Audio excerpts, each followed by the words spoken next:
नमस्कार दोस्तों। आज के इस खास विश्लेषण में हम एक ऐसी खबर पे बात करने वाले हैं जिसने हम सभी को सोचने पर मजबूर कर दिया है। भयंकर गर्मी का मौसम है और ऐसे में जो फल हम सबसे ज्यादा चाव से खाते हैं, क्या वो किसी की जान ले सकता है? बिल्कुल, हम तरबूज की बात कर रहे हैं।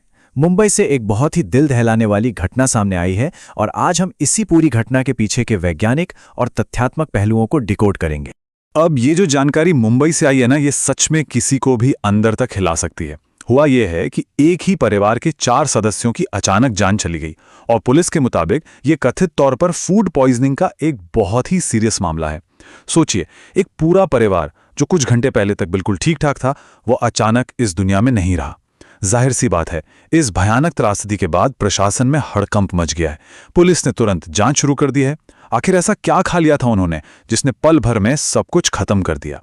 इस पूरे मामले को समझने के लिए ना हमें उस रात की टाइमलाइन को समझना होगा। चलिए देखते हैं कि आखिर हुआ क्या था। पुलिस और रिपोर्ट्स के मुताबिक रात के वक्त इस परिवार ने अपने कुछ रिश्तेदारों के साथ मिलकर बिरयानी खाई थी, ठीक है। फिर जब रिश्तेदार चले गए तो देर रात उन्होंने घर में रखा हुआ तरबूज खाया। अब ध्यान देने वाली बात यह है कि तरबूज खाने के कुछ ही घंटों बाद अचानक उन सब की तबीयत बहुत ज्यादा बिगड़ने लगी। सीवियर उल्टी और दस्त शुरू हो गए। हालत इतनी तेजी से खराब हुई कि उन्हें फौरन अस्पताल ले जाया गया, लेकिन बदकिस्मती से किसी को भी बचाया नहीं जा सका। देखिए, हम यहां तुरंत किसी नतीजे पर नहीं पहुंच रहे हैं, लेकिन घटनाओं का ये जो सीक्वेंस है ना, ये अपने आप में कई सारे गंभीर सवाल खड़े कर देता है। तो चलिए इसकी गहराई में उतरते हैं। इस पूरे इंसिडेंट को देखने के बाद हर किसी के दिमाग में बस एक ही सवाल घूम रहा है, क्या सच में तरबूज खाने से किसी की मौत हो सकती है? मेरा मतलब है, गर्मियों में तरबूज तो एनर्जी और ताजगी का अल्टीमेट सोर्स होता है ना? हम सब इसे इसके मीठेपन और पानी के लिए खाते हैं, लेकिन क्या इस एकदम सीधे साधे से दिखने वाले फल के अंदर कोई ऐसा बायोलॉजिकल खतरा छिपा हो सकता है जो जानलेवा बन जाए? आइए इसके पीछे की साइंस को थोड़ा समझते हैं। अब इस सवाल का जवाब जानने के लिए हमें एक्सपर्ट्स की सुननी होगी। एनडीटीवी से बात करते हुए एक्सपर्ट डॉक्टर रूपाली दत्ता ने एक बहुत ही जरूरी बात क्लियर की है। उन्होंने बताया कि हाँ, तरबूज वास्तव में फूड पॉइजनिंग के लिए एक एकदम परफेक्ट कंडीशन बना सकता है और कुछ मामलों में ये पॉइजनिंग बहुत ज्यादा सीरियस भी हो सकती है। ये सुन के शायद थोड़ा अजीब लग रहा होगा, क्योंकि यार तरबूज को तो हमेशा से एक सुपर सेफ और हेल्दी फल मानते आए हैं। लेकिन डॉक्टर दत्ता की ये बात हमें सोचने पर मजबूर कर देती है कि आखिर तरबूज के अंदर ऐसा है क्या जो उसे इतना खतरनाक बना सकता है। असल में बात यह है कि तरबूज का जो बायोलॉजिकल स्ट्रक्चर है ना, वही उसके लिए सबसे बड़ा रिस्क है। देखिए, तरबूज के अंदर भरपूर मात्रा में पानी होता है और साथ ही बहुत सारी नेचुरल शुगर यानी मिठास होती है। अब साइंटिफिक नजरिए से देखें तो जब बहुत सारा पानी और ढेर सारी शुगर एक साथ मिल जाएं, तो वो किसी भी तरह के खतरनाक बैक्टीरिया के पनपने के लिए एक परफेक्ट ब्रीडिंग ग्राउंड बन जाता है। मतलब अगर तरबूज के अंदर किसी भी तरह से थोड़ा सा भी दूषित पदार्थ चला जाए, तो ये नमी और मिठास उस बैक्टीरिया को रातों रात कई गुना तेजी से बढ़ने में मदद करती है। ये बिल्कुल एक टाइम बॉम्ब की तरह काम करता है। अब जो बात सबसे ज्यादा दिलचस्प और चौंकाने वाली है, वो ये है कि नेचुरल रिस्क तो अपनी जगह है, लेकिन मानवीय मिलावट का खतरा इसे और भी भयानक बना देता है।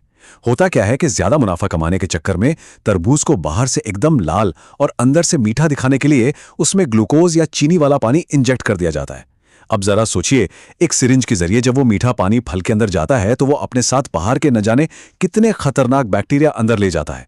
और जैसा कि हमने अभी बात की, तरबूज के अंदर तो पहले से ही बैक्टीरिया की पार्टी के लिए पूरा इंतजाम है। ये मिलावटी पानी इस बैक्टीरिया की ग्रोथ को एकदम से बढ़ा देता है। अब अगर कोई गलती से ऐसा दूषित तरबूज खा ले तो बॉडी तुरंत रिएक्ट करती है। डॉक्टर्स बताते हैं कि फ्रूट से जुड़ी इस फूड पॉइजनिंग के मेन लक्षण होते हैं बहुत तेज दस्त, लगातार उल्टी आना और भयंकर पेट दर्द। लेकिन यहाँ एक बहुत ही बड़ा कैच है, हर इंसान पर इसका असर एक जैसा नहीं होता। ये 2 बातों पर बहुत ज्यादा डिपेंड करता है। पहला कि तरबूज के अंदर आखिर किस टाइप का बैक्टीरिया पनप रहा था, और दूसरा उस फल को खाने वाले इंसान की अपनी इम्यूनिटी कैसी है। जिनकी इम्यूनिटी थोड़ी कमजोर है, उनके लिए यह स्थिति बहुत ही जल्दी एक जानलेवा रूप ले सकती है। और ये बात बहुत अच्छे से दर्शाती है कि हमें किसी भी नतीजे पर तुरंत जंप नहीं करना चाहिए। डॉक्टर्स ने बहुत ही स्ट्रांगली ये वार्निंग दी है कि बिना पूरी जांच के सीधे तरबूज को विलेन बना देना बिल्कुल भी साइंटिफिक नहीं है। देखिए, फूड पॉइजनिंग के और भी तो कई कारण हो सकते हैं ना। हो सकता है कि खाने को गलत तरीके से हैंडल किया गया हो, या उसे बहुत देर तक बाहर गर्मी में छोड़ दिया गया हो। और जरा उस टाइमलाइन को याद कीजिए, परिवार ने तरबूज खाने से पहले बिरयानी भी तो खाई थी। क्या पता वो बिरयानी ही दूषित रही हो। इसीलिए जांच का दायरा बड़ा रखना बहुत क्रूशियल है। बिल्कुल, इसीलिए इस वक्त इन्वेस्टिगेशन अपने सबसे अहम पड़ाव पर है। पुलिस ने बहुत एक्टिवली मौत का मामला दर्ज तो कर लिया है, लेकिन उन्होंने भी ये साफ कर दिया है कि अभी से किसी एक चीज पर उंगली उठाना बहुत जल्दबाजी होगी। असली सच जानने के लिए घर में रखे हुए खाने के सारे सैंपल्स को बहुत ही रिगरस मेडिकल टेस्टिंग के लिए लैब भेज दिया गया है। इसके अलावा अथॉरिटीज अभी ऑफिशियल पोस्टमार्टम रिपोर्ट्स का भी वेट कर रही हैं। जब तक ये साइंटिफिक रिपोर्ट सामने नहीं आती, तब तक कुछ भी 100% कंफर्म नहीं कहा जा सकता। तो हम इस विश्लेषण के बिल्कुल आखिर में आ गए हैं। ये पूरी दुखद घटना सच में हमें रुककर सोचने पर मजबूर कर देती है।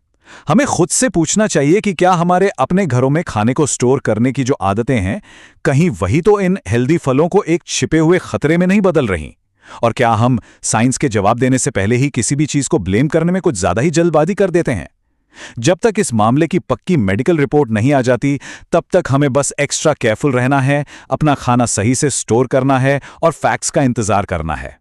अपनी फूड सेफ्टी को कभी भी हल्के में मत लीजिए।